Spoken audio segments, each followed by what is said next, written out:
Assalamualaikum warahmatullahi wabarakatuh. Alhamdulillah, selalu kita ucapkan kalimat mulia, kalimat suci, kalimat yang penuh dengan berkah. Puja dan puji kita yang paling sempurna selalu membasahi bibir dan juga lidah kita kepada zat yang paling penuh zat yang penuh dengan berkah, maha suci, maha bijaksana, satu-satunya pencipta, pemilik, penguasa, semua yang di langit, semua yang di bumi dan semua yang di kedalaman lautan. Zat yang maha kuat, maha adil, dan zat yang tidak ada sekutu baginya dalam setiap kegiatannya. Serta dia telah menggantungkan segala kebutuhan kita dengan kalimat suci dan mulia, serta sederhana, Alhamdulillah. Maka sangat wajar sebagai orang yang beriman kalau kita selalu mengucapkan kalimat ini. Juga kita panjatkan salam hormat kita, penuh dengan ketundukan, kehormatan, cinta kepada manusia yang telah diperintahkan oleh Sang Pencipta Allah secara langsung untuk dijadikan sebagai suri tauladan oleh semua manusia tanpa melihat sukunya, negaranya, warna kulitnya, jenis kelaminnya. Siapapun yang mengikuti manusia terbaik ini dan menjadikannya sebagai suri tauladan dipastikan akan bahagia. Punya kemenangan, ketentraman dalam hidupnya. Punya solusi dari masalah yang sedang dihadapi. Karena itu semua sudah tergambar dalam kehidupan manusia terbaik ini. Semuanya penuh dengan ketentraman, ketenangan, kemenangan, solusi-solusi dari masalah. Dan begitu pula orang yang menjadikannya sebagai suri tauladan. Sang Pencipta Allah telah memerintahkan semua kita untuk mengucapkan salam hormat kepada manusia terbaik ini.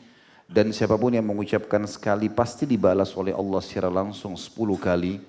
Rahmat atau karuniahnya, maka sangat wajar kalau kita selalu membacakan salawat dan taslim kepada Nabi besar Muhammad sallallahu wa ala alihi wa sahbihi wasallam.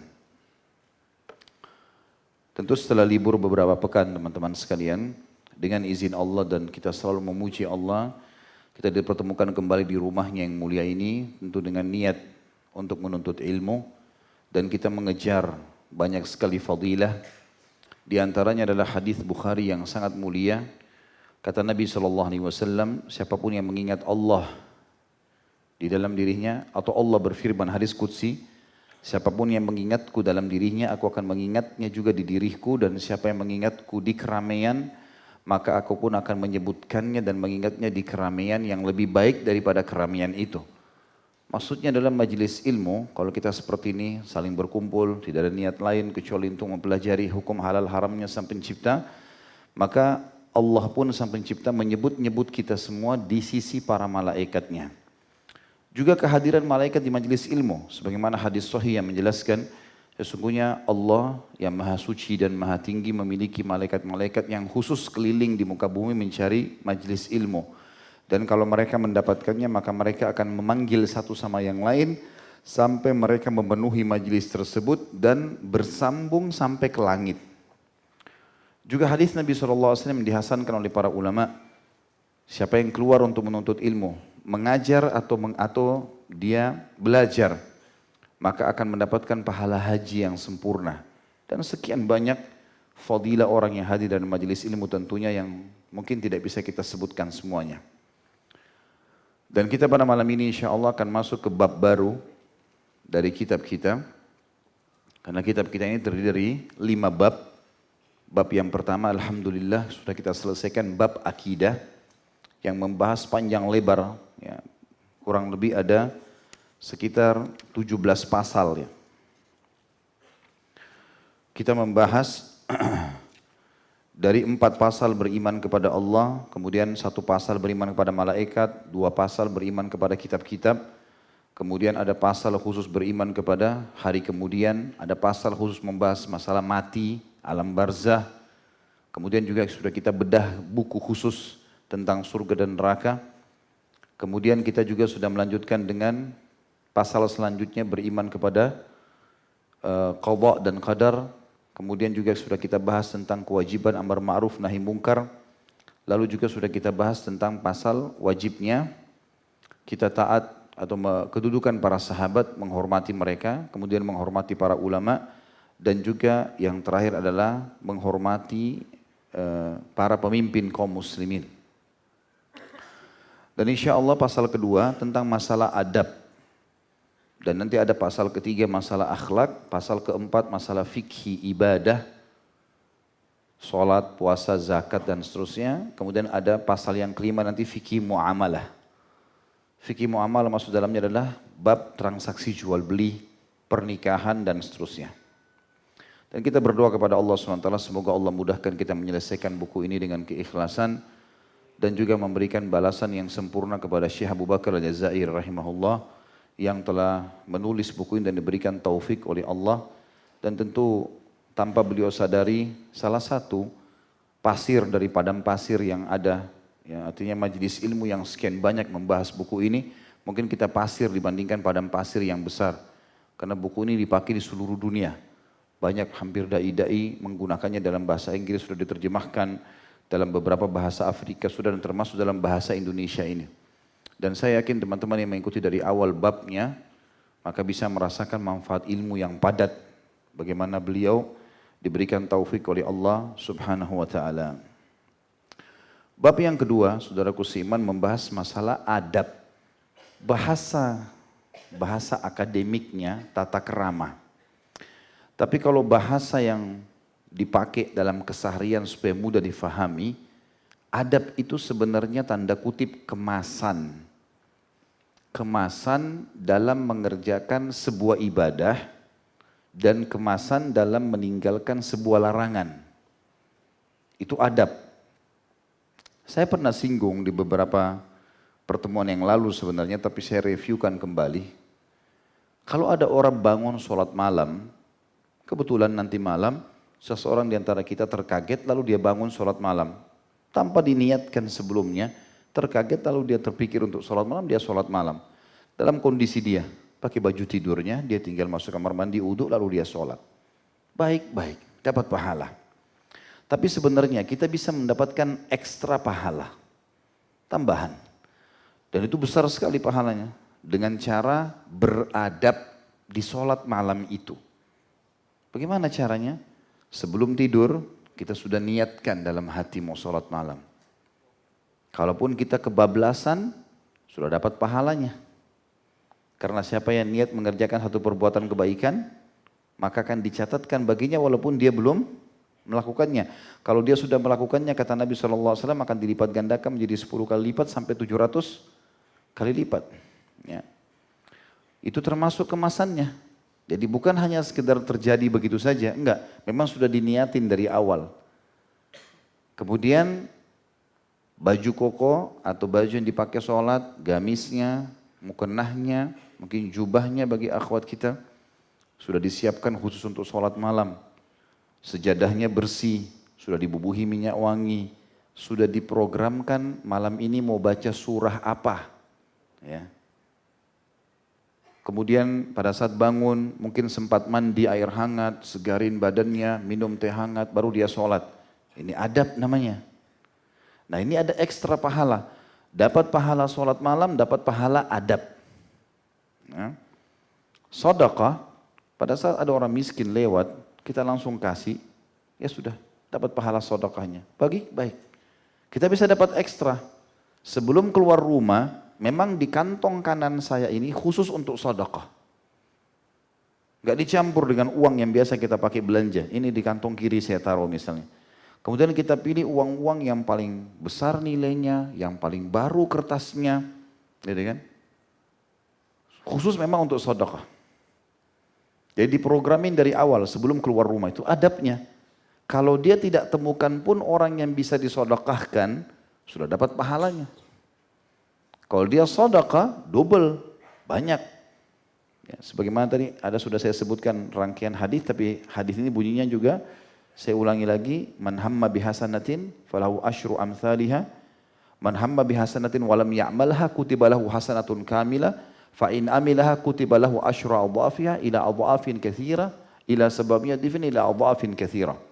Siapa yang niat mengerjakan satu perbuatan baik, maka akan dicatatkan baginya satu pahala lengkap walaupun dia belum melakukannya. Kalau dia kerjakan apa yang dia niatkan, dicatatkan baginya sampai 700 kali lipat dan kelipatan-kelipatan yang banyak. Ini adabnya, gitu kan? sama memberi makan orang.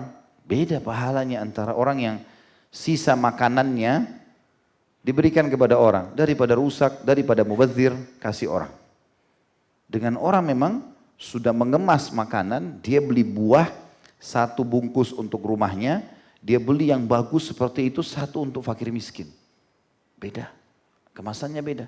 Semua punya nilai, gitu kan? Kita memberi asal jadi saja dengan kita memberi dengan kemasan, dengan niat, dengan kebaikan-kebaikan, nah itu luar biasa, gitu kan? Sangat baik. Wais Al-Qarni rahimahullah, itu orang miskin, tapi dia kalau dia bilang dia hidup dari makanan, sisa makanannya orang di sampah. Tapi apa yang dia kerjakan? Dalam kondisi dia miskin, dia bisa mendapatkan adabnya dalam pahala itu. Maka dia bilang, saya pun membersihkan makanan-makanan itu yang terbaiknya, kemudian saya hangatkan, saya kemas, dibungkus, lalu saya berikan kepada orang miskin yang lain. Padahal dia orang miskin. Untuk mendapatkan ekstra pahala adab. Jadi ini semua bisa. Teman-teman juga bisa beradab. Nanti ada adab. Dalam bab adab ini ada adab niat, ada adab kepada Allah, ada adab kepada Al-Quran, ada adab kepada Rasulullah SAW, ada adab kepada diri sendiri. Ya. Jadi kita pakai baju yang bagus, karena niat ingin menikmati apa yang sedang Allah berikan, adab itu. Ada pahalanya. Gitu kan? Kita mandi, mubah. Tidur, mubah. Bisa diubah jadi pahala. Kemas itu. Niatkan mandi itu karena merawat apa yang sedang Allah titipkan. Jadi bukan cuma sekedar gerah. Tapi karena Allah titipkan badan ini saya mau rawat. Sekarang saya mau mandi rapi. Karena itu maka pahala. Tidur ngantuk, capek langsung main tidur. Gak ada apa, mubah. Tapi kalau tidur walau dalam kondisi capek atau tidak, niatkan supaya saya kuat ibadah. Supaya saya kuat untuk bangun sholat malam misalnya, gitu kan? Dan itu memang dalam Islam dibolehkan, sebagaimana sabda Nabi SAW, kuatkan puasa kalian dengan sahur, kuatkan sholat malam kalian dengan istirahat di siang hari. Jadi ada penguatan, ada pengemasan di situ. Dan ini tentu ditarik dalam semua keadaan kita, semua keadaan kita, ya. Membaca Al-Quran, berzikir, segala macam ini adalah hal-hal yang luar biasa. Pahala yang bisa kita dapatkan. Tentu bab adab ini banyak sekali pasalnya, ya. Dan kita akan mulai dengan pasal pertama sebagaimana Syekh Abu Bakar rahimahullah menyebutkan adalah adab niat. Adab niat. Kalau kita lihat di daftar isi, sebenarnya bab adab ini terdiri dari belasan bab juga, ya. Belasan pasal maksud saya. Kurang lebih ada sekitar 14 adab. Ya, ada adab-adab niat yang akan kita bahas pada malam ini insya Allah. Ada adab-adab terhadap Allah, pasal kedua. Ada adab terhadap kalamullah Al-Quran, pasal ketiga. Pasal keempat adab terhadap Rasulullah SAW. Pasal kelima adab terhadap diri sendiri. Bagaimana kita mendapatkan pahala dari diri kita sendiri. Ada beberapa sub-bahasan lagi, taubat, muraqabah, muhasabah, mujahadah. Ada adab terhadap sama makhluk, pada kedua orang tua, kepada anak, pada saudara, suami istri, kerabat, tetangga, hak sama muslim, hak adab terhadap orang kafir, adab terhadap hewan. Ada pasal ke-7, adab bersaudara di jalan Allah, adab ke-8, adab duduk dalam majlis seperti ini. Ya. Kemudian pasal ke-9 ada adab makan dan minum, pasal ke-10 ada adab bertamu, pasal ke-11 adab bepergian jauh atau safar, pasal ke-12 ada adab berpakaian, pasal ke-13 adab-adab fitrah, seperti misalnya cukur bulu kemaluan, sunat, mencukur kumis, bulu ketiak dan bulu kemaluan, memotong kuku. Dan yang terakhir adalah adab tidur. Ya, itu semua akan kita bahas. Bagaimana kita mengemas semua itu dan secara global tadi sudah saya jelaskan. Saya akan bacakan saudaraku seiman apa yang disampaikan oleh Syekh Abu Bakar. Pasal pertama kata beliau, bab kedua adab, pasal pertama adab-adab niat. Seorang muslim membenarkan pentingnya keberadaan niat dan urgensinya bagi seluruh amalan, baik yang berkaitan dengan masalah keagamaan maupun keduniaan. Keseluruhan amal tersebut sangat tergantung bagaimana niatnya. Niat inilah yang menjadi ukuran suatu amal itu dikatakan kuat atau lemah, sah atau rusak, ya, ataupun batal. Semua tergantung bagaimana niatnya. Keyakinan seorang muslim terhadap keharusan niat bagi setiap amal serta kewajiban untuk memperbaikinya bersandar kepada firman Allah Subhanahu wa taala dalam surah Al-Bayyinah ayat 5. A'udzu billahi minasyaitonir rajim wa ma umiru illa liya'budullaha mukhlishina lahud-din hunafa. Al-ayah. Padahal mereka tidak disuruh kecuali supaya menyembah Allah dengan memurnikan ketaatan kepadanya dalam menjalankan agama yang lurus. Kalau bahasa lain sebenarnya niat itu atau bahasa yang supaya mudah difahami bisa dibahasakan juga dengan sugesti. Makin kuat niatnya, makin kuat sugestinya. Seperti orang niat puasa, dia sugesti untuk puasa. Dia motivasi dirinya. Diniatkan berarti memang dia tekadkan di dalam hatinya. Dan niat ini tentu di dalam hati. Karena baginda Nabi SAW tidak pernah mengajarkan lafaz-lafaz khusus dalam niat itu. Kecuali dalam haji dan umroh. Haji dan umroh memang pernah ada pendengaran atau ada yang didengarkan oleh para sahabat dengan ucapan labbaik Allahumma hajjan. Pada saat itu Nabi SAW akan haji. Gitu kan. Dan ada seorang sahabat pernah mengatakan labbaik Allahumma hajjan an syubrumati. Aku menjawab panggilanmu ya Allah dengan santun untuk haji untuk kerabatku yang sudah meninggal. Gitu kan. Maka di sini Nabi SAW tidak melarang sahabat itu. Tapi kalau kayak sholat, puasa, ya, memang belum pernah ada lafaz hadis Nabi SAW yang menyebutkan kita tentang panduan daripada lafaz khusus. Ya. Lafaz khusus yang diucapkan di dalam doa itu. Jadi kita niat mau sholat, hadir sholat isya kayak tadi, kita niat dalam hati memang mau isya. Yang makmum sudah niat di belakang mau jadi makmum, dia tidak usah sebutkan lagi makmuman. Yang maju jadi imam sudah tahu dia mau jadi imam, tidak usah dia ucapkan imaman. Hatinya sudah niat begitu. Gitu kan? Maka cukup dengan itu dengan dia bertakbir dan dia bertakbir. Ya. Ini tentunya kalau dalam masalah niat itu, ya. Dan makin kuat niatnya, maka makin kuat tekadnya, sugestinya, maka makin kuat ibadah itu. Makin dia bisa memurnikan, maka makin besar pahalanya. Tidak terindikasi dengan riya, dengan ujub, ya. Mau pamer, mau berbangga-bangga. Ya. Memang betul-betul dia jadikan niatnya itu tulus, ya, kuat hanya untuk Allah Subhanahu wa taala dengan mengejar pahalanya. Hal itu juga disebutkan oleh Sang Pencipta Allah dan kekal dalam Al-Quran ditilawakan oleh orang beriman dalam surah Az-Zumar ayat 11. A'udzu billahi minasyaitonir rajim. Qul inni umirtu an a'budallaha mukhlishan lahuddin. Katakanlah hai Muhammad, sungguhnya aku diperintahkan supaya menyembah Allah dengan memurnikan ketaatan kepadanya dalam menjalankan agama.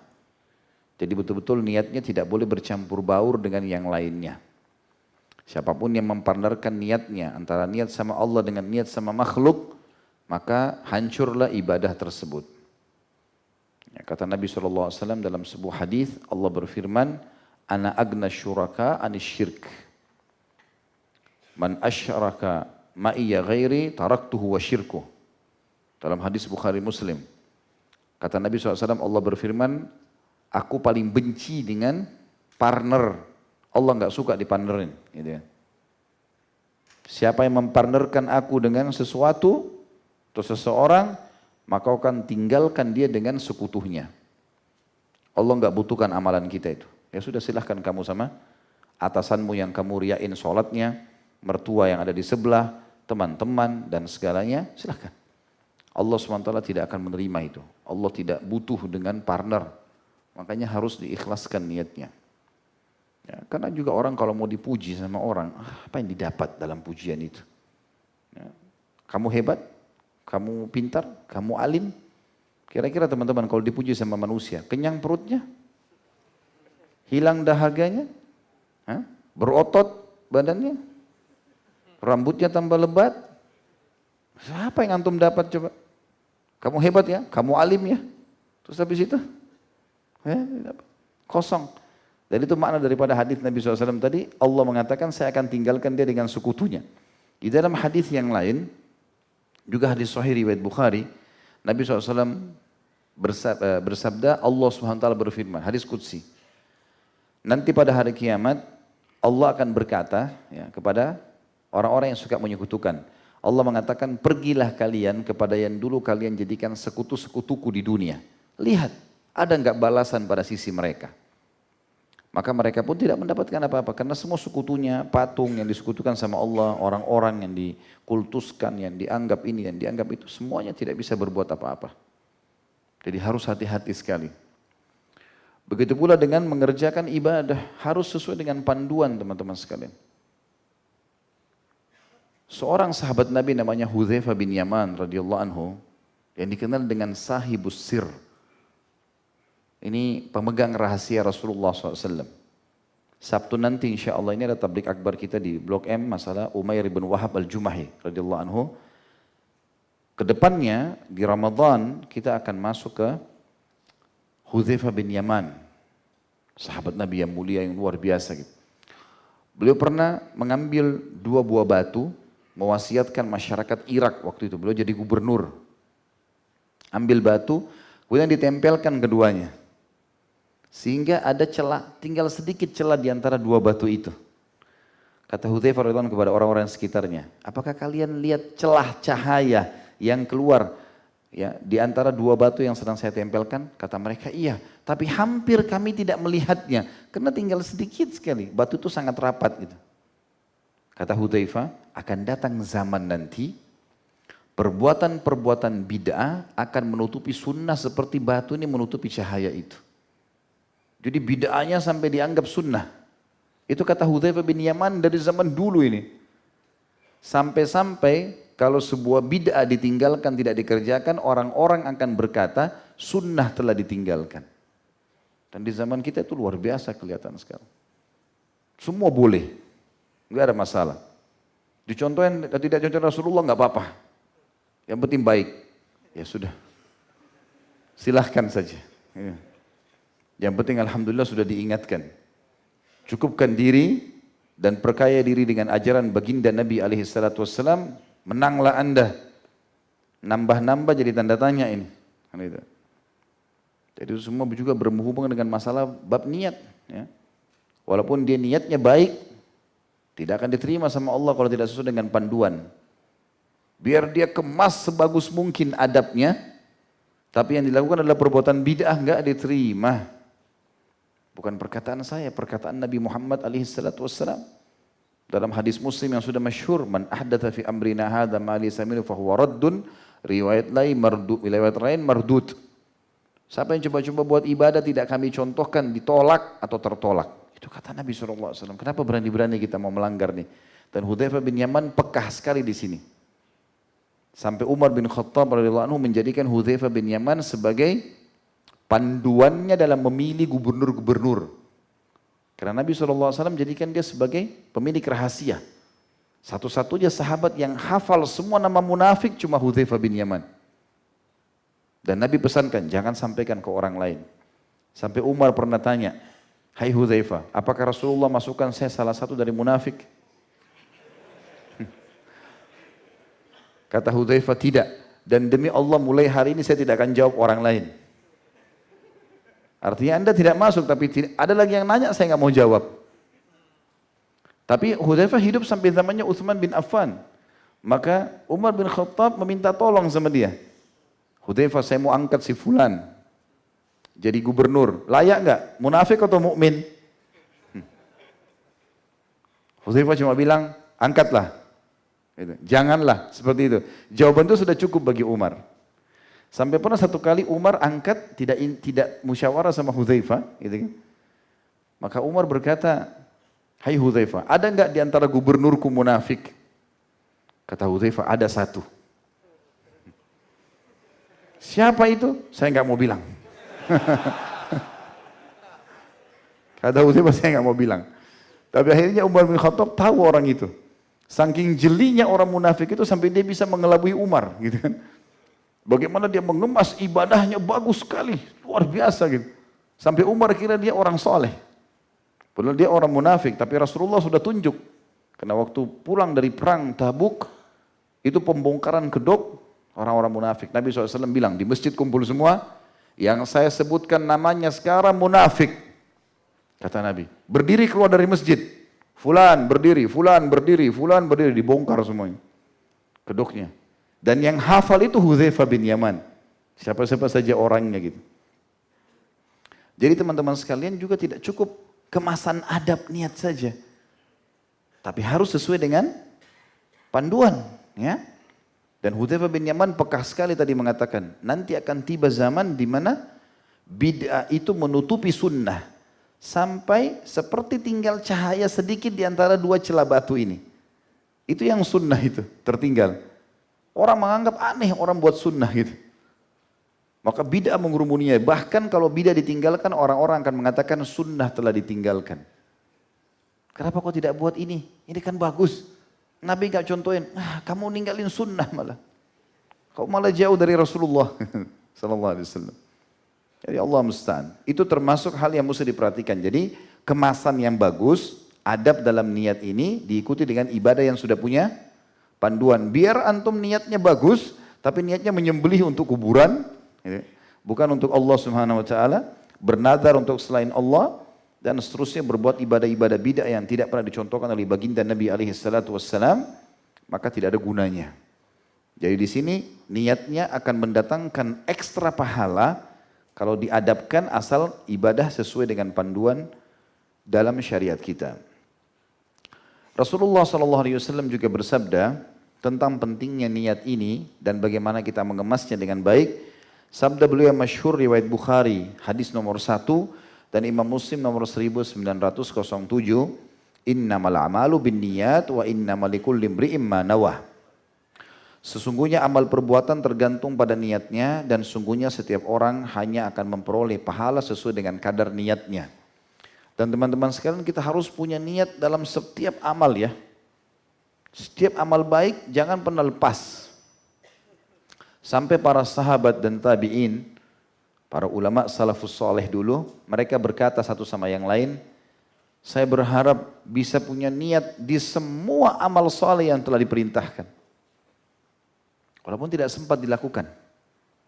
Bahkan ada sebuah doa yang sering diucapkan sama mereka, sebenarnya saya mengamalkan, kalau saya bongkar ini, nanti antum juga jadi tahu.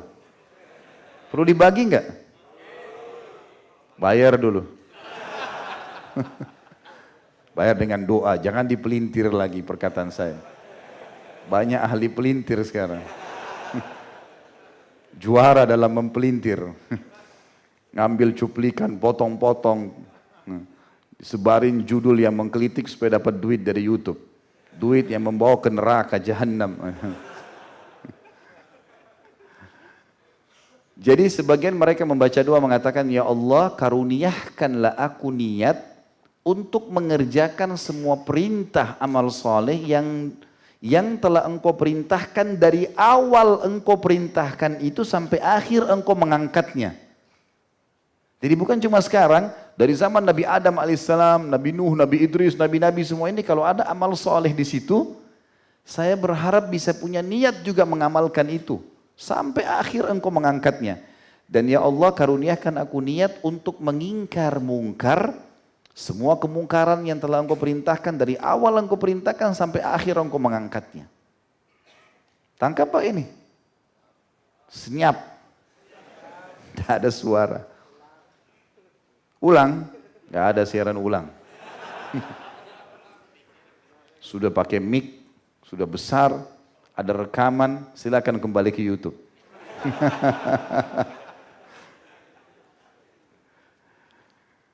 Juga sabda Nabi SAW dalam hadis yang sahih riwayat Imam Bukhari Muslim, dan ini lafadznya Imam Muslim di nomor 2564. Rasulullah SAW bersabda, Inna Allah la yanzuru ila suwarikum wa amwalikum walakin yanzuru ila qulubikum wa amalikum. Sesungguhnya Allah tidak akan pernah melihat paras-paras wajah kalian, rupa-rupa dan harta kalian. Akan tapi Dia, Allah melihat kepada hati dan perbuatan kalian. Jadi bagaimana kekuatan niatnya, ya, bagaimana keikhlasannya. Dan hubungan antara dia melihat kepada hati, keikhlasan, perbuatan sesuai dengan panduan atau tuntunan Al-Quran dan sunnah Nabi alaihi salatu wassalam. Kata beliau yang dimaksudkan dengan Allah melihat ke dalam hati adalah melihat bagaimana niatnya. Sehingga dapat dikatakan bahwa niat adalah sesuatu yang membangkitkan sebuah tindakan atau amal dan yang akan menjadi motivatornya. Sebagaimana sabda Nabi SAW dalam hadis riwayat Muslim nomor 130 dan sudah kita sebutkan hadis ini tadi ya. Rasulullah SAW bersabda, "Man hamma bihasanatin walam ya'malha kutibat lahu hasanah." Barang siapa yang berkeinginan melakukan kebaikan namun dia belum dapat melakukannya, maka dicatat baginya satu kebaikan.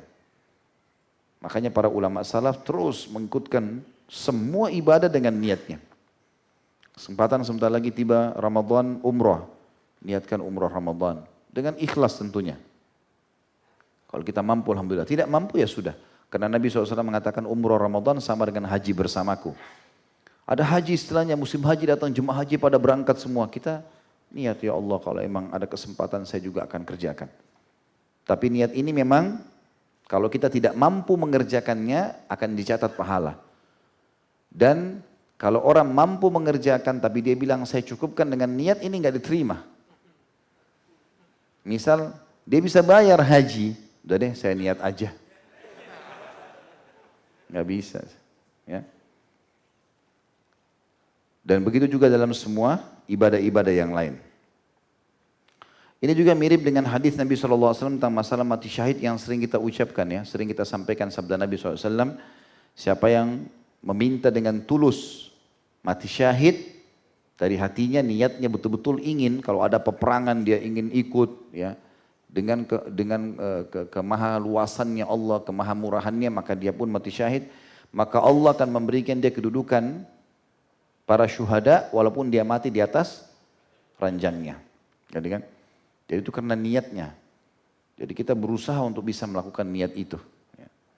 Kalau seandainya saya berada menjadi penduduk salah satu penduduk Palestina, saya akan berjuang mempertahankan. Niat. Siapa tahu Allah kasih kita pahala jihad itu. Walaupun kita berada di Indonesia. Karena Allah sangat luas rahmatnya. Begitu pula dalam semua kegiatan. Dengan sekedar memiliki kemauan yang baik saja, maka amal itu menjadi soleh, mendapat pahala dan balasan. Itu semua karena keutamaan niat yang baik. Begitu pula dengan masalah zakat dan haji dari rukun Islam. Kan definisinya kan penyampainya kan zakat bagi yang mampu, haji bagi yang mampu. Nah, kita jangan menunggangi kalimat bagi yang mampu ini sehingga tidak mau melakukannya. Kalau sekarang kita mustahik, maka kita berpikir bagaimana menjadi muzakki. Tahu bedanya ya? Mustahik artinya orang yang berhak mendapatkan zakat. Muzakki orang yang mengeluarkan zakat. Jadi walaupun statementnya dalam hadis adalah zakat bagi yang mampu, jangan kita tunggangi kata-kata yang mampu ini, oh saya kan sekarang belum mampu, nggak punya tabungan, terlilit utang banyak. Mungkin saya menjadi mustahik, orang yang berhak menerima zakat. Gitu kan? Tapi niatkan, ya Allah mudahkan saya supaya saya menjadi muzakki. Balik keadaan itu. Kalaupun dia meninggal, dia tidak sempat mengeluarkan zakat karena keadaan ekonominya belum membaik, maka sudah dapat pahalanya. Kan itu. Sama dengan haji juga begitu. Maka diniatkan dalam hati untuk mengerjakan tulus karena Allah Subhanahu wa taala, maka semua bisa berubah menjadi pahala ya. Di dalam hadis Nabi SAW yang masyhur, hadis ini diriwayatkan di Ibnu Majah nomor 4228 dengan sanad yang bagus atau baik, bisa diterima. Nabi SAW bersabda, "An-nasu arba'a, rajulun atahu Allahu azza wa jalla ilman wa mala, fahuwa ya'malu bi'ilmihi fi malihi, fayaqulu rajul, law atani Allahu ta'ala mithla ma atahu Allahu la'amiltu kama amil, fahuma fil ajri sawa, wa rajulun atahu Allahu malan wa lam yu'tihi ilman, fahuwa yakhbitu fi malihi, fayaqulu rajul law atani Allahu mithla ma atahu amiltu kama ya'mal, fahuma fil wizri sawa." Manusia ada 4 macam kata Nabi SAW. Yang pertama adalah orang yang diberi oleh Allah yang maha mulia dan maha suci ilmu dan harta. bergabung padanya ini. Dan ini termasuk doa yang jangan luput dari lisan kita teman-teman sekalian. Allahumma rzuqni ilman wa mala. Ya Allah karuniakan aku ilmu dan harta. Terus ditambah dengan kalimat waj'alni mimman yuhlikuhuma ala halakati fil haqq. Terjemahannya, dan jadikanlah aku menghabiskan keduanya di jalanmu. Karena manusia dari empat ini yang paling afdal yang pertama. Yang Allah karunia ilmu dan harta dan dia menghabiskan keduanya di jalan Allah. Di sini dikatakan oleh Nabi SAW, orang yang diberikan oleh Allah yang maha suci dan maha mulia ilmu dan harta. Dan dia mengamalkan ilmunya terhadap hartanya. Dia tahu sumbernya halal, dia tahu akan dikeluarkan kemana, hak-haknya Allah, sedekahnya, zakatnya dan seterusnya. Membangun tempat-tempat amal jariah buat dia, masjid, rumah anak yatim, jalan dan seterusnya. Ya. Ini orang yang luar biasa kedudukannya. Maka ada orang lain yang berkata, datang golongan yang kedua. Dalam riwayat lain dikatakan, seseorang yang kedua ini Allah karuniahi ilmu tanpa harta. Tahu ilmu agama tapi nggak ada hartanya. Dan dia betul-betul bergelora dalam hatinya ingin seperti golongan pertama itu. Maka dia berkata, andaikan Allah yang maha tinggi memberikan kepadaku semisal yang diberikan kepadanya orang pertama itu, maka aku akan melakukan sebagaimana yang telah dia lakukan. Maka kedua orang tersebut sama di dalam mendapatkan pahala. Jadi dengan niatnya, tapi syaratnya tadi ya, betul-betul dia terhalangi untuk mengerjakan. Ada orang mau ke masjid, hatinya betul-betul ingin, rindu dengan masjid, tapi lumpuh, nggak bisa. Dia niatkan tetangganya lula-lalang, sering dia lihat, ya Allah kalau seandainya saya sehat, saya mau ke masjid seperti mereka, misal. Kita dapat pahala yang sama, gitu kan. Tapi betul-betul dia punya uzur. Dan kalau niat sementara mampu, tidak diterima. Ya. Udah saya niat aja dia sholat, nggak apa-apa. Itu orang sholat, saya niat juga mau sholat ya Allah. Tapi nggak sholat, cambuk saja ini. Ya. Kemudian dikatakan, dan seseorang yang dibeli oleh Allah harta, ini orang yang ketiga. Tapi nggak ada ilmunya dan tidak diberikan ilmu. Ya. Sehingga dia menghamburkan hartanya. Bangun diskotik, karaoke, segala macam tempat maksiat. Kaya raya tapi semuanya kepada kemaksiatan. Foya-foya. Ya. Kemudian datang orang yang keempat. Ini orang yang paling luar biasa ini. Yang keempat, super bodoh. Dia tidak dikasih ilmu, nggak dikasih harta. Udah bodoh agama, miskin. Apa yang terjadi? Dia bukan mengikuti kelompok golongan pertama, niat supaya dapat seperti itu, atau golongan kedua, dia niat seperti orang ketiga. Yang sibuk menghamburkan uangnya pada maksiat. Lalu dia bilang, seandainya atau andai saja Allah memberikan kepadaku semisal yang diberikan kepada orang ini, yang ketiga, yang ahli maksiat, maka aku akan melakukan seperti yang dia lakukan. Aku juga akan bangun diskotik, bangun karaoke. Hebat orang itu tuh, banyak karaoke-nya. Maka kedua orang tersebut sama dalam mendapatkan dosa. Dia di rumah gubuknya, sana punya 100 diskotik, dia dapat dosa yang sama. Kan bodoh kan? Panen dosa tanpa berbuat. Tetangganya suka ke diskotik malam-malam pakai mobil mewah, pulang mabuk-mabuk. Wah, saya sayang nggak punya duit. Kalau saya punya duit, saya mau seperti dia. Goblok gitu. Temannya lagi di diskotik buat dosa, dia di rumah dapat dosa yang sama. Orang itu berzina, dia dapat dosa juga zina sama. Karena ketidaktahuannya. Makanya tadi doa yang mulia adalah minta kepada Allah diberikan ilmu dan harta plus, jangan lupa tambahannya, dan jadikanlah aku menghabiskan keduanya di jalanmu. Jadi ilmu itu diajarkan, harta juga diinfakkan. Nah itu orang yang paling tinggi derajatnya. Sesuai dengan sabda Nabi SAW yang lain, ni'ma malus salih fiyadi abdis salih. Sebaik-baik harta adalah harta yang saleh, harta yang baik, yang halal di tangannya orang yang saleh. Karena dia akan habiskan di jalan yang benar. 1 rupiah pun dinilai sama dia, ini pahalanya dapat berapa? Di mana saya alokasikan? Dan tidak ada perhitungan, tidak ada seri uangnya kalau untuk sedekah. Tidak ada perhitungannya. Karena dia tahu itu investasi yang paling menguntungkan buat dia. Kata beliau, oleh karena itu orang yang berniat dengan niat yang baik, maka ia diberi pahala amal saleh. Dia niat. Dan orang yang mempunyai niat buruk juga mendapatkan dosa sebagaimana orang yang berbuat buruk. Semua itu semata-mata kembali kepada niatnya. Kalau dia betul-betul tekad dalam hatinya, mau juga kayak tadi, buat dosa, dapat dosa. Dia betul-betul mau ibadah, maka dapat ibadah. Ketika berada di Tabuk, Tabuk lokasi dulu waktu zaman Nabi SAW dikuasai oleh orang-orang Romawi. Nabi SAW bersabda, dan hadis ini diriwayatkan oleh Abu Dawud nomor 2508, Imam Bukhari 2839.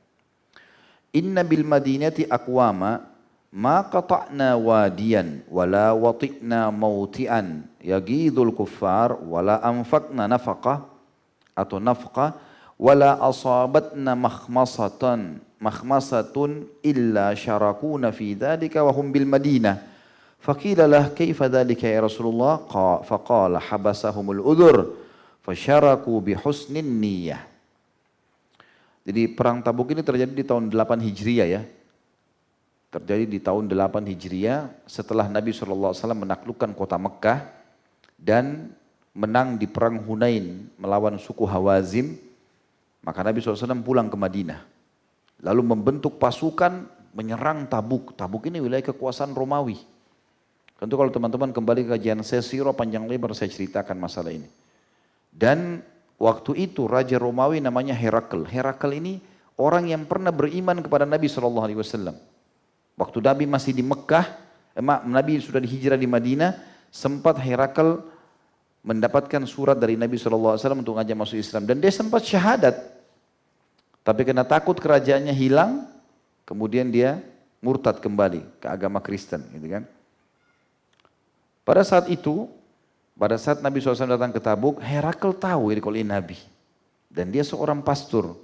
Maka dia berkata kepada kaumnya, saya akan mengutus seseorang mendatangi Muhammad itu. Memastikan sekali lagi kenabiannya. Kalau itu benar, maka selesai. Kata Herakl, carikan untuk saya seorang anak muda yang bisa berbahasa Arab, tapi agama Kristennya kuat. Ditemukanlah seseorang yang bernama Tanuhi, orang asli sana. Di dalam bahasa Arab ya, saya nggak tahu kalau dalam bahasa Inggris namanya dipanggil apa, tapi buku-buku bahasa Arab menyebutkan itu. Datanglah orang ini, kemudian mendekat kepada Nabi SAW dan sebelumnya Herakl titip pesan. Kamu kalau ke sana pastikan beberapa hal. Yang pertama, begitu ngantar surat, dia tanya enggak, suratku sudah sampai belum ke Herakl? Kalau pertanyaan itu ada berarti tandakan dia adalah Nabi. Yang kedua, pastikan tanda kenabian di badannya. Kalau ada, maka berarti dia Nabi. Datanglah Tanuhi ini ke pasukan muslimin dan dia temukan itu.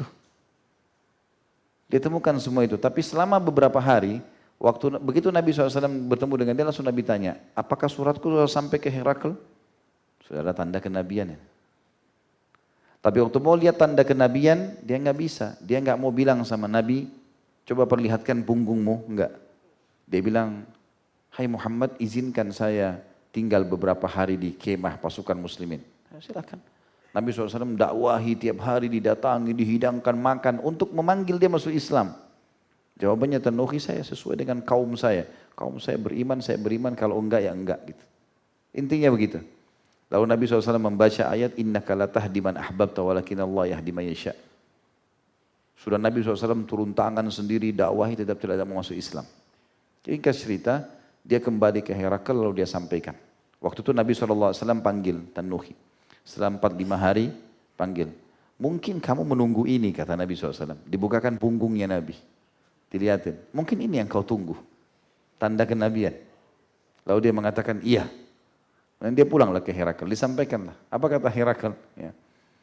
Hai kaumku, aku sudah memastikan orang ini Nabi. Maka aku tawarkan kepada kalian, jangan tolak ini. Penawaran ada beberapa opsi, tapi opsi pertama usahakan tidak ditolak. Apa itu? Kata para pastor-pastor, kita beriman kepadanya. Ini nabi yang kita tunggu ini. Gak mungkin salah. Ciri kenabian semua ada padanya. Mereka bilang kami gak mau tinggalkan agamanya Isa. Belum yakin kalau itu nabi. Walaupun ada nabi lagi tapi ini kita tidak yakin. Apa yang kedua? Kata dia yang kedua kalian bayar jizyah. Kan ditawarkan Islam, tawarkan jizyah, upeti. Kalau nggak mau baru perang. Maka bayar jizyah. Kata mereka memalukan, negara Romawi besar, orang-orang semua pada bayar upeti ke kita, kita bayar upeti ke orang yang datang dari kota kecil Madinah. Gitu. Enggak, kami nggak mau. Baik, kalau yang ketiga, jangan tolak ini, sudah nggak bisa lagi. Kata Herakl. Kata mereka apa itu? Jangan lawan dia. Jangan keluar. Kalau kalian keluar, kalian akan hancur. Pasti ini Nabi. Kalian tahu saya pendeta, pastor, saya tahu ini. Mereka bilang kalau itu baik kami penuhi. Maka akhirnya mereka tidak ada yang berani keluar bertemu dengan Nabi SAW. Gara-gara itu umat Islam jadi tambah kuat. Sudah takluk Mekah, sudah takluk Hawazim, itu kan suku besar di Jazirah Arab. Dan juga Herakl, raja terkuat dunia tidak berani bertemu dengan Nabi SAW. Nabi tinggal waktu itu lama di situ. Ya, sebulanan tinggal di situ. Gitu kan. Memperlihatkan kekuatan muslimin. Jadi pada saat itu pulanglah Nabi SAW dengan pasukan. Begitu dekat Madinah, beliau sebutkan hadis ini. Waktu itu kurang lebih pasukan muslimin ke perang Tabuk sekitar 30.000 orang. Tapi masih ada beberapa sahabat yang tidak sempat ikut. Gitu kan. Jadi mereka sempat datang kepada Nabi SAW karena Madinah ke Tabuk jauh, 1000 km. Jadi butuh, tidak bisa jalan kaki susah, harus ada tunggangan, harus ada unta atau kuda. Jadi sahabat-sahabat yang miskin nggak bisa lagi. Ada di antara mereka niatnya mau berperang tapi tidak bisa ikut, karena tidak ada sama sekali tunggangan, sudah penuh. Gitu kan. Maka mereka menangis sedih, mengisal dalam hatinya kenapa nggak bisa ikut. Maka Nabi SAW diperintahkan oleh Allah menyebutkan itu. Kata beliau, sesungguhnya di Madinah ada beberapa kaum. Dan kaum sudah pernah saya jelaskan minimal 3 orang. Yarhamkallah. Yang tidaklah kami atau kita menyeberangi lembah, tidaklah kami menginjak tanah yang membuat orang-orang kafir marah, maksudnya menyerang, tidaklah kami memberikan nafkah, berperang ini membiayai, dan tidaklah kami ditimpa kelaparan sementara peperangan, melainkan pasti mereka menyertai kami dalam hal tersebut. Pahalanya semua mereka dapat. Padahal mereka ada di Madinah. Mereka nggak ikut perang. Kok bisa dapat semua pahala ini? Bukan cuma pahala perangnya, pahala semua. Jejak kaki, langkah, nafkah, semua ini dapat. Maka mereka bertanya, bagaimana itu wahai utusan Allah? Beliau SAW menjawab, mereka terhalang oleh udur. Ada udur syar'inya. Semangatnya mau sekali, begitu terbuka pasti mereka pergi. Gitu kan. Maka mereka menyertai kita dengan niat yang baik. Itu pentingnya hadir niat. Tadi saya bilang, teman-teman di Palestina yang lagi dijajah, kita niatkan kalau seandainya Allah ada kekuatan, ada sesuatu yang kami bisa berikan, atau saya termasuk warga Palestina, saya ingin membantu. Gitu kan. Seperti itulah. Jadi ada niat. Allahu alam kita tidak tahu, semoga dengan keikhlasan Allah memberikan kita pahala. Walaupun mungkin kemampuan kita belum sampai ke situ kan gitu. Atau mungkin ada orang-orang yang memberikan makan dan minum jemaah haji. Kita lagi haji, kita nggak ada kegiatan, nggak ada kemampuan untuk itu. Ya Allah kalau seandainya saya juga punya sama harta ini saya akan berikan. Saya akan bagikan. Karena di musim haji itu banyak kontainer-kontainer besar, orang pada bagi-bagi. Dibuka, satu kontainer mungkin ada 20.000, 30.000 dus susu atau jus. Tinggal buka, teriak sabilillah, jemaah haji pada berebut dikasih gitu. Orang bayar satu kontainer, 10.000 real, 20.000 real, bagiin cuma-cuma. Ada orang yang datang dari rumahnya, bawa makanan, dimasak, istrinya masak, dia yang sendokin. Bagi-bagiin jemaah haji. Oh, orang cari pahala, bagi-bagi buah-buahan segala macam. Mungkin kalau kita lagi pergi haji, kita nggak punya kemampuan bayar mungkin satu kontainer, tapi niat bisa.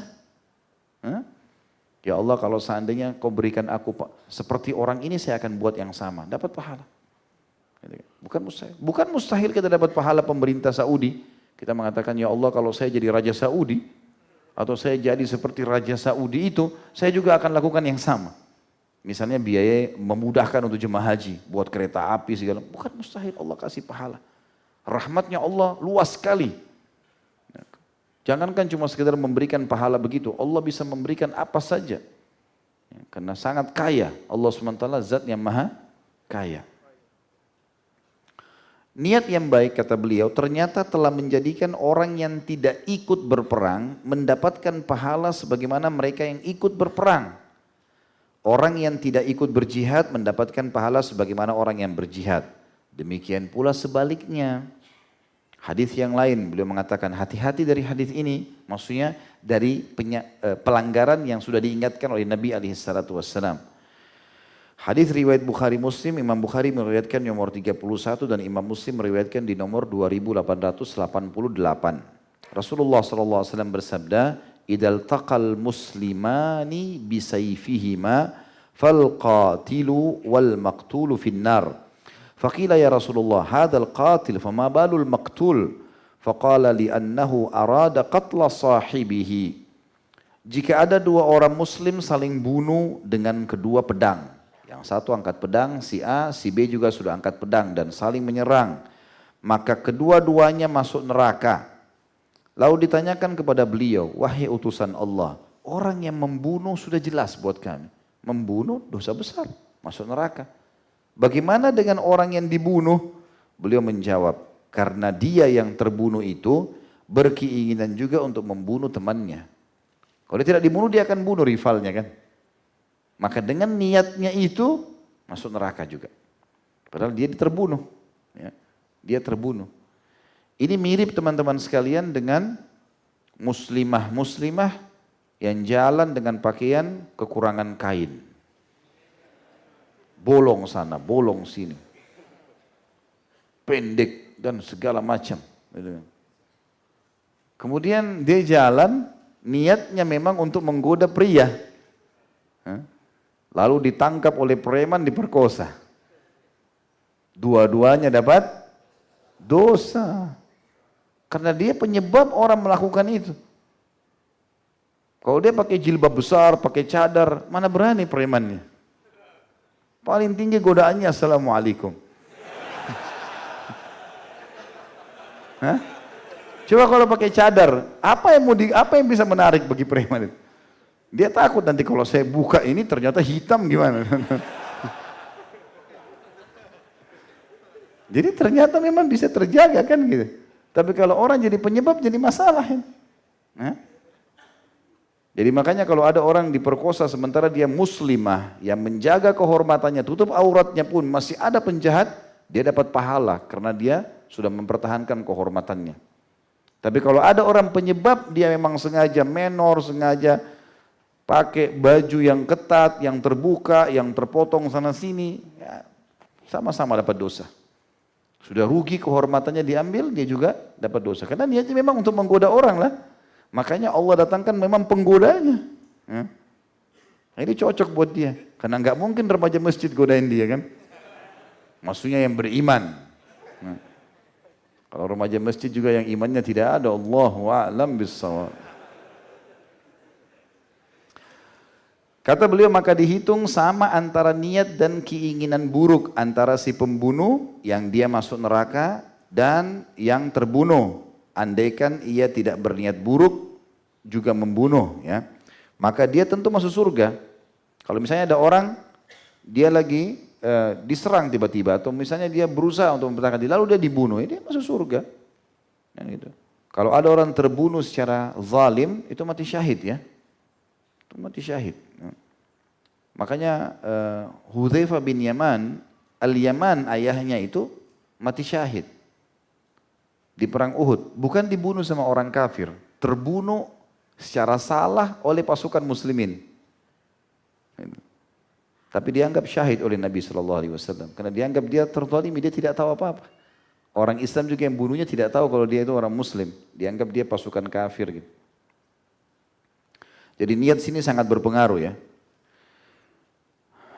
Kemudian dikatakan juga sabda Nabi SAW, dan ini hadis yang mulia sekali. Sudah pernah kita sampaikan hadis ini dan hati-hati teman-teman sekalian, niatkan yang baik.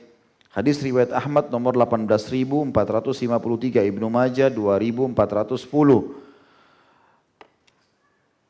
Rasulullah SAW bersabda, ayyuma rajulin asdaqam ra'atan sadaqan wallahu ya'lamu annahu la yuridu ada'ahu ilaiha fagharraha billahi wastahalla farjaha bil batil laqiyallaha yawma yalqahu wa huwa zanin wa ayyuma rajulin iddana min rajulin dainan wallahu ya'lamu minhu annahu la yuridu ada'ahu ilaihi fagharrahu billahi wastahalla malahu bil batil laqiyallaha azza wa jal yawma yalqahu wa huwa sariq.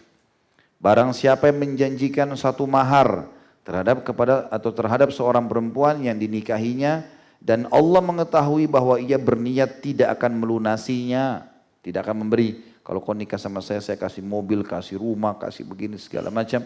Tapi setelah nikah ditanya, mana janjimu? Ah itu kan cuma kata-kata dulu. Bohong. Dan dengan kebohongan itu, iming-iming itu, dia membujuknya bahkan dengan menggunakan nama Allah sehingga mendapatkan kemaluannya, berhasil menikahinya. Dengan cara batil. Maka dia akan bertemu dengan Allah pada hari dia akan bertemu dengannya, maksudnya pada hari kiamat dalam keadaan sebagai seorang pezina. Walaupun dia satu suami. Gitu kan?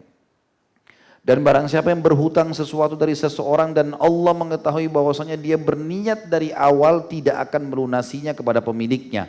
Lalu dia membujuknya dengan nama Allah. Saya pasti akan bayar on time, bantulah saya, tanggal sekian, dusta semua.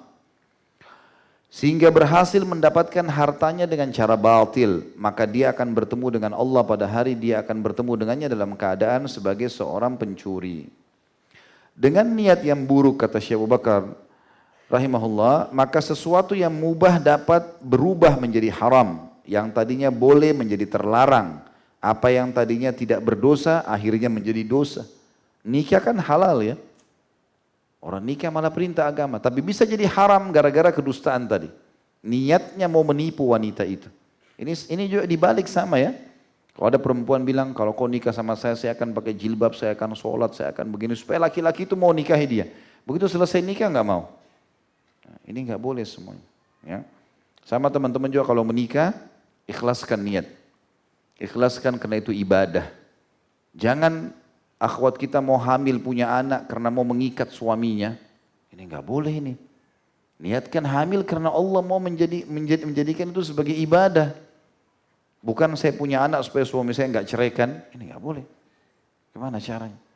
Bukan ke situ niatnya, harus benar. Jadi perbuatan halal bisa jadi haram gara-gara niat yang salah, gitu kan? Sebagaimana tadi contoh orang menipu dengan utang, utang boleh. Tapi dengan niat menipu dari awal maka sudah jadi haram begitu. Kesemua ini menegaskan tentang kebenaran keyakinan seorang muslim akan pentingnya niat, keagungan dan urgensinya yang amat besar. Oleh karena itu dia membangun seluruh amalnya dengan niat yang baik dan benar. Dan berusaha sekuat tenaga agar jangan sampai beramal tanpa ada niat atau tujuan. Dan jangan sampai beramal namun dengan niat yang tidak baik. Jadi niat adalah ruh dari amal dan merupakan tiang penyanggahnya. Kebaikan amal tergantung dari kebaikan niat. Dan buruknya amal juga tergantung kepada buruknya niat. Dan setiap amal yang tidak dilandasi dengan niat yang baik dari pelakunya maka itu adalah riya, memaksakan diri yang justru dimurkahi oleh Allah. Sebagaimana seorang muslim berkeyakinan bahwa niat adalah rukun amal dan syaratnya. Dia juga memandang bahwa niat bukan hanya sekedar ucapan lisan, saya niat begini dan begitu. Bukan pula cukup hanya kemauan jiwa diri sendiri. Niat adalah bangkit dan tergeraknya hati untuk mengerjakan perbuatan dimaksudkan dengan tujuan yang benar, baik untuk mendapatkan manfaat maupun mencegah mudarat. Baik yang sedang terjadi maupun yang akan terjadi. Dia juga merupakan keinginan untuk melakukan suatu perbuatan karena mencari ridho Allah atau karena menjalankan perintahnya. Ketika seorang muslim meyakini bahwa perbuatan yang mubah dapat berubah menjadi ketaatan yang berpahala dengan sebab niat yang baik, Dan suatu ketaatan jika tidak dibarengi dengan niat yang baik akan berubah menjadi kemaksiatan yang justru mendatangkan dosa dan siksa.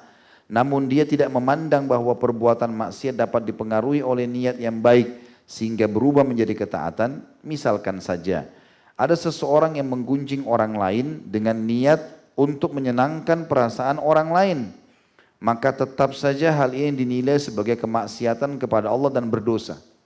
Misal, saya ingin membahagiakan teman saya.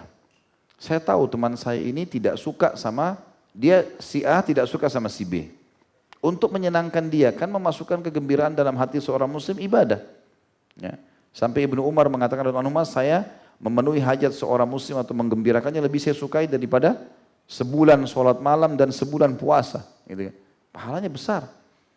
Tapi untuk menggembirakan dia, saya menggunjing si B. Ini kan maksiat.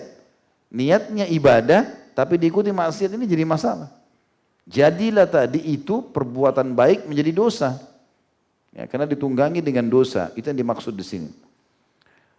Misalkan kata beliau tadi, ada seseorang yang menggunjing orang lain dengan niat untuk menyenangkan perasaan orang lain, maka tetap saja hal itu dinilai sebagai kemaksiatan kepada Allah dan berdosa. Dan niatnya yang dia pandang baik itu tidak ada manfaatnya sama sekali. Begitu pula orang yang membangun masjid dengan harta yang haram, maka dia tidak mendapatkan apa-apa. Orang yang mendatangi pesta tari-tarian dan pesta pamer aurat, atau membeli kupon undian untuk menggiatkan proyek sosial, atau digunakan untuk amal perjuangan jihad, dan semisalnya, maksudnya dia membuat judi, keuntungannya untuk jihad. Nggak mungkin nyambung kan? Dia tetap bermaksiat kepada Allah, mendapatkan dosa dan tidak berpahala. Masuk banyak contohnya seperti orang menghajikan, mengumrahkan orang tuanya dari dana korupsi. Ya semua sama. Jadi orang yang melakukan ibadah dengan harta haram sama dengan orang yang mencuci bajunya dengan kencingnya sendiri. Tambah kotor gitu.